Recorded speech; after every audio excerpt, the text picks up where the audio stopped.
ನಂಜನಗೂಡು ವಿಧಾನಸಭಾ ಕ್ಷೇತ್ರದ ನಿಡುವಣಿ ಗ್ರಾಮ ಪಂಚಾಯಿತಿಯ ಕುಪ್ಪೆ ಗ್ರಾಮದಲ್ಲಿ ಶಾಸಕರು, ಪಂಚಾಯಿತಿ ಅಭಿವೃದ್ಧಿ ಅಧಿಕಾರಿಗಳು, ಗ್ರಾಮದ ಪಂಚಾಯಿತಿ ಸದಸ್ಯರು, ಉಪಾಧ್ಯಕ್ಷರು ಕಾಣೆಯಾಗಿದ್ದಾರೆ. ಆದ್ದರಿಂದ ಯಾವುದೇ ಬೀದಿ ದೀಪ ಸೌಲಭ್ಯ ಇಲ್ಲದ ಕಾರಣ ಸಮಸ್ಯೆಗಳು ಹೆಚ್ಚಳವಾಗಿದೆ. ಹಾಗೆ ವಿಡಿಯೋ ಯಾಕೆ ಕತ್ತಲೆ ಇದೆ ಅಂತೀರಾ?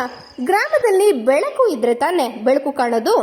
ಬೀದಿ ದೀಪ ಇಲ್ಲದಿರುವಾಗ ಮತ್ತು ಎಲ್ಲೆಡೆ ಕತ್ತಲೆ ಇರುವಾಗ ಗ್ರಾಮದ ಜನರಿಗೆ ರಾತ್ರಿಯಲ್ಲಿ ಬೀದಿಗಳಲ್ಲಿ ನಡೆಯುವುದು ತುಂಬಾ ಕಷ್ಟಕರ ಮತ್ತು ಅಸುರಕ್ಷಿತವಾಗಿದೆ. ರಾತ್ರಿಯಲ್ಲಿ ಹೆಣ್ಣು ಮಕ್ಕಳು ಮನೆಯಿಂದ ಹೊರಗೆ ಹೋಗುವುದು ಅಸುರಕ್ಷಿತವಾಗಿದೆ. ದೊಡ್ಡ ಸಮಸ್ಯೆ ಎಂದರೆ ಸ್ಕೂಟರ್ ಮತ್ತು ಬೈಕ್ಗಳಂತಹ ವಾಹನಗಳ ಸಂಚಾರಕ್ಕೆ ಬಹಳ ತೊಂದರೆಯಾಗ್ತಿದೆ.